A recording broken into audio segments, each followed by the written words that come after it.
اس lecture کے part 1 میں ہم بات کر رہے تھے رجسٹریشن آف ایف آئی آر، اور ویڈیو زیادہ لمبی ہو رہی تھی، اس لیے اس کا یہ سیکنڈ پارٹ ریکارڈ کرنا پڑا۔ تو جب ایف آئی آر درج ہو جاتی ہے تو اس کے بعد my dear brothers and sisters, investigation کا پروسیس شروع ہوتا ہے، جو کہ 156 سے سٹارٹ ہوتا ہے، 156 سی آر پی سی، وہاں سے سٹارٹ ہو کے چلتا جاتا ہے اور فائنلی 173 سی آر پی سی کے تحت وہ اس کو کنکلوڈ کر کے ایک رپورٹ مرتب کی جاتی ہے آئی او کی جانب سے، اور اس رپورٹ کو انڈورس کیا جاتا ہے through S H O, report تیار کروا کے اس کو بھیجی جاتی ہے کمپیٹنٹ کورٹ میں۔ اب انویسٹیگیشن کی بات کریں تو کسی بھی کرمنل کیس کا سب سے جو کروشل مرحلہ ہوتا ہے وہ انویسٹیگیشن ہوتا ہے، کیونکہ اس ٹائم کے اوپر کوئی ٹرائل کورٹ اس میں انوالو نہیں ہوتی، وکلا انوالو نہیں ہوتے، اس میں کمپلیننٹ فریق ہوتا ہے اور اس میں جو اکیوز فریق ہے وہ ہے، اور پولیس ہے۔ اب پولیس کے اوپر ذمہ داری تو بہت بڑی ہے کہ فوجداری مقدمے کی وہ انویسٹیگیشن فیئر کرے، پراپر کرے،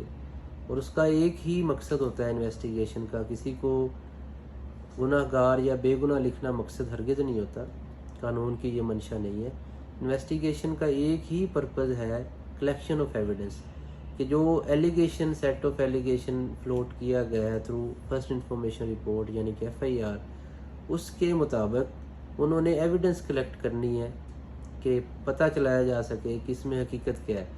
اب ایویڈنس کلیکشن کا مطلب ہرگز یہ نہیں ہے کہ انہوں نے ایویڈنس صرف اور صرف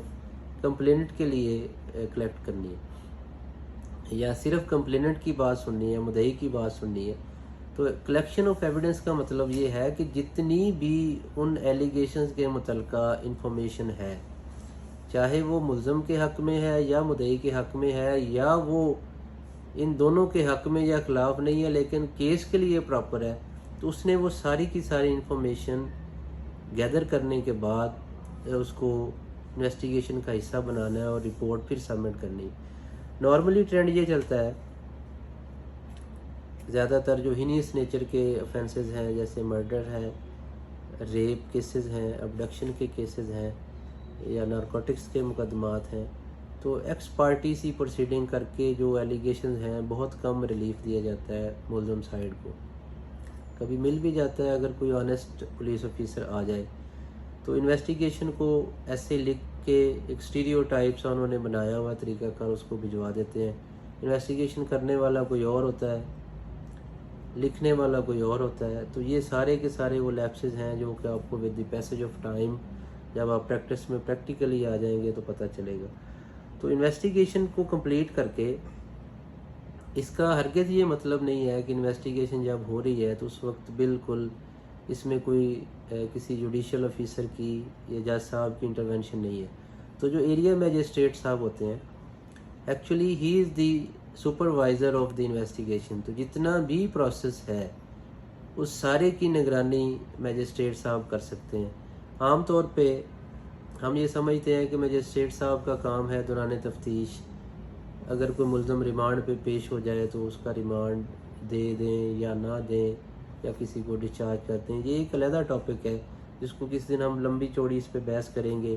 کہ ریمانڈ کے وقت میجسٹریٹ صاحب کے پاس کیا اختیارات ہیں، اور ساتھ میں میں آپ کو بتاؤں گا کچھ جو لیٹسٹ کیس لاز ہیں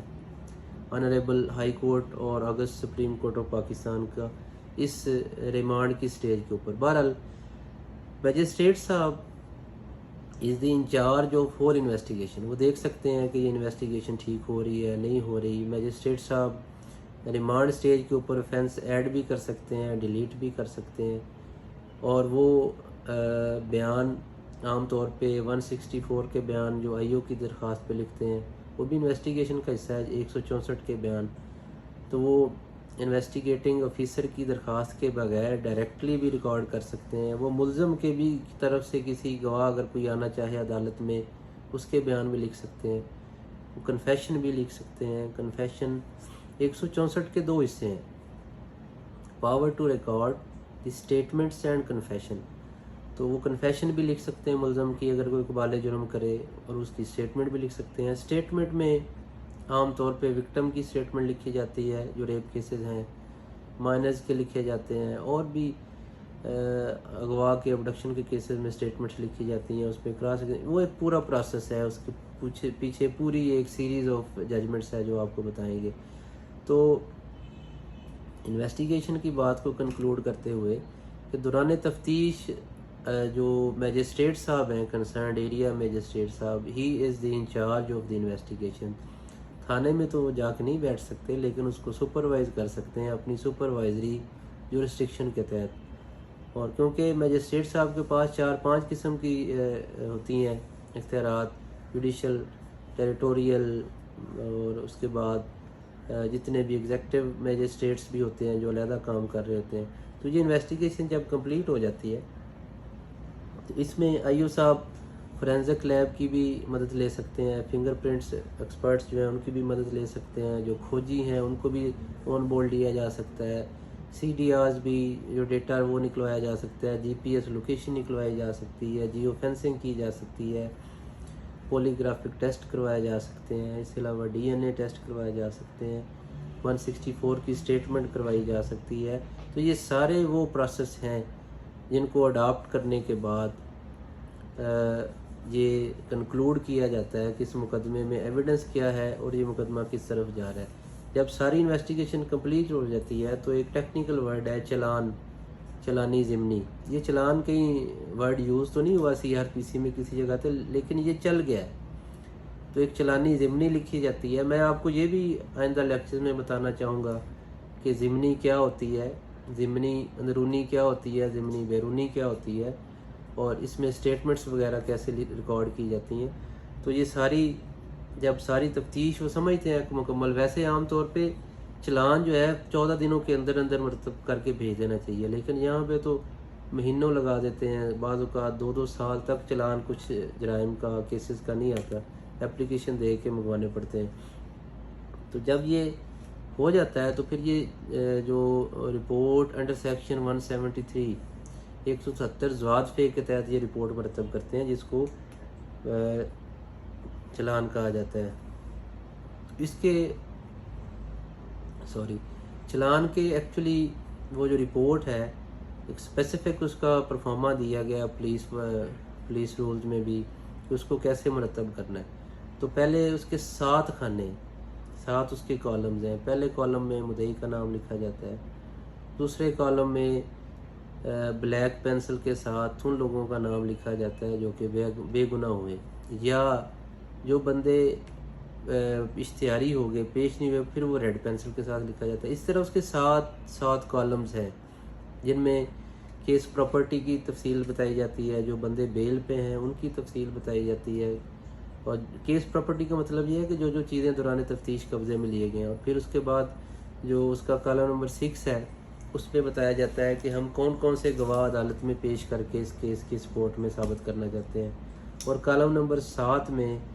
یہ لکھا جاتا ہے جو بریف فیکٹس، جو جسٹ ہے، خلاصہ ہے پوری انویسٹیگیشن کا، اس کے لکھ کے نیچے ایس ایچ او صاحب کے سائن کیے جاتے ہیں، اور اس کے نیچے لکھا جاتا ہے کہ اس رپورٹ کے ساتھ کون سے ڈاکیومنٹس ہیں اور ان کی تعداد کتنی ہے، اور اس کے بعد نیچے محرری نوٹ کے بعد وہ فارورڈ کر دیا جاتا ہے پراسیکیوشن ڈپارٹمنٹ میں۔ تو پراسیکیوشن ڈپارٹمنٹ ایک انڈیپینڈنٹ ڈپارٹمنٹ ہے جو کہ ڈائریکٹلی اسکروٹنائز کرتا ہے اور اپنی رپورٹ بناتا ہے، رپورٹ بنا کے